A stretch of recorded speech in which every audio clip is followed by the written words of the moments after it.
పొనగంటి కూర, ఈ ఆకుకూరను తీసుకొని మనం ఇప్పుడు ఫ్రై చేద్దాం. పొడి పొడిగా ఉండే ఫ్రై ఎలా చేయాలో చూసేద్దాం.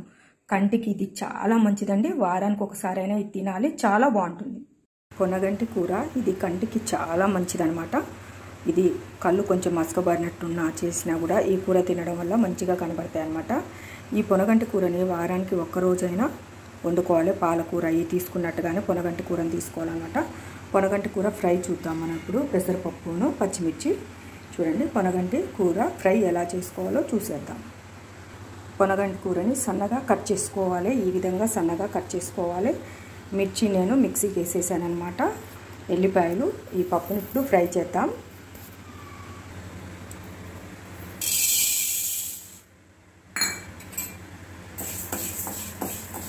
పెసరపప్పుని త్వరగా రెడ్ కలర్ వచ్చే వరకు ఫ్రై చేసుకోవాలి. చూడండి, ఇలా రెడ్ కలర్ వచ్చే వరకు వేయించుకోవాలి. స్మెల్ చాలా బాగా వస్తుంది. కొంచెం ఆయిల్ తీసుకుందాం. ఫ్రైకి సరిపడేంత 4 వెల్లుల్లి రెమ్మలు,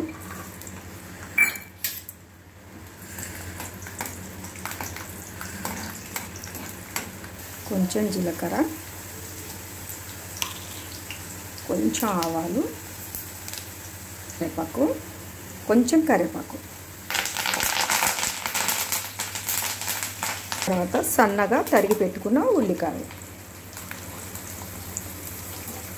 సన్నగా తరిగి పెట్టుకున్న ఉల్లిగడ్డ వేసుకోవాలి.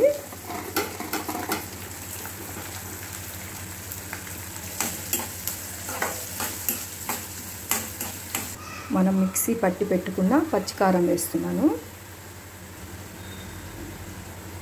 మనం మిక్సీ పట్టి పెట్టుకున్న పచ్చికారం వేసాను. వేసి బాగా కలుపుకోవాలి. కొద్దిగా అల్లం పేస్టు, ఒక చిటికెడంత పసుపు,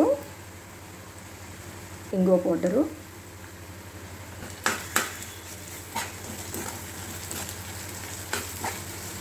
పచ్చివాసన పోయే వరకు అల్లం కొంచెం వేగనివ్వాలి.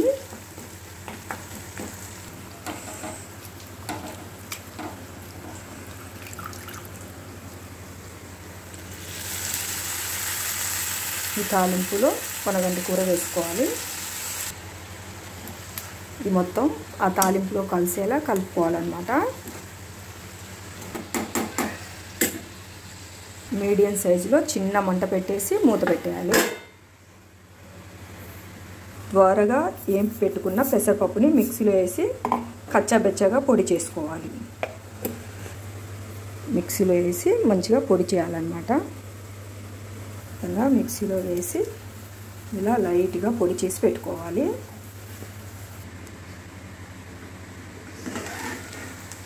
మధ్య మధ్యలో కలుపుతూ ఉండాలి, లేకపోతే అడుగుకి మాడిపోతుంది.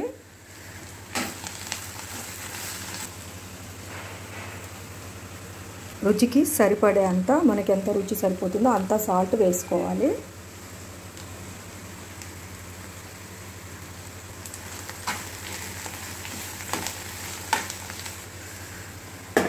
ఒక 5 మినిట్స్ మూత పెట్టి మగ్గనివ్వాలి. గుప్పెడు కొత్తిమీర తీసుకోవాలి. కొంచెం పుదీనా,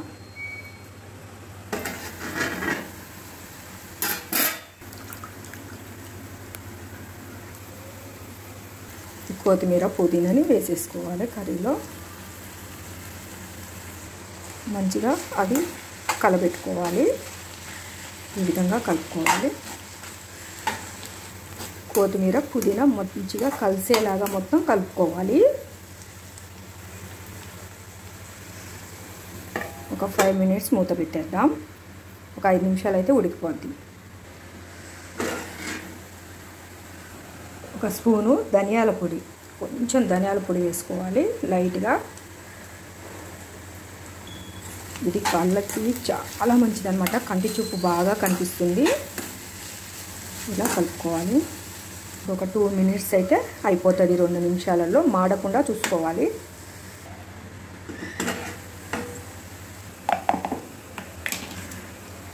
మనము మిక్సీ పట్టి పెట్టుకున్నాం కదా పెసరపప్పు, ఏపి ఈ పొడిని ఈ పొనగంటి కర్రీలో వేసేసుకోవాలి.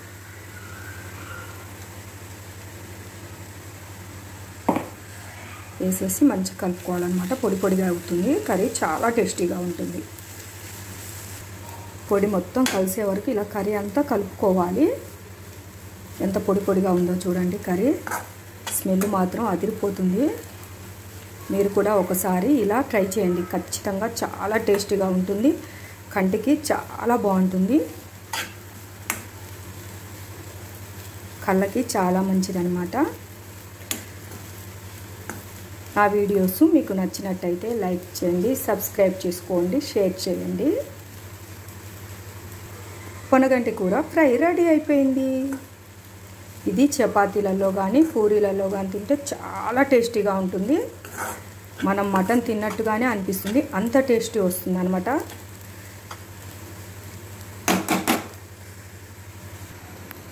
ఇంకా స్టవ్ ఆఫ్ చేసేసుకుంటే అయిపోయినట్టే.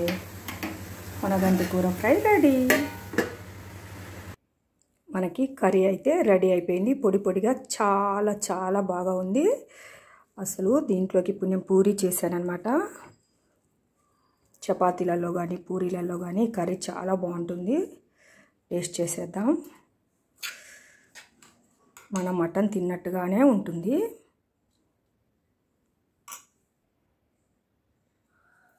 ఈ వీడియో నచ్చినట్టయితే లైక్ చేయండి, సబ్స్క్రైబ్ చేసుకోండి, షేర్ చేయండి.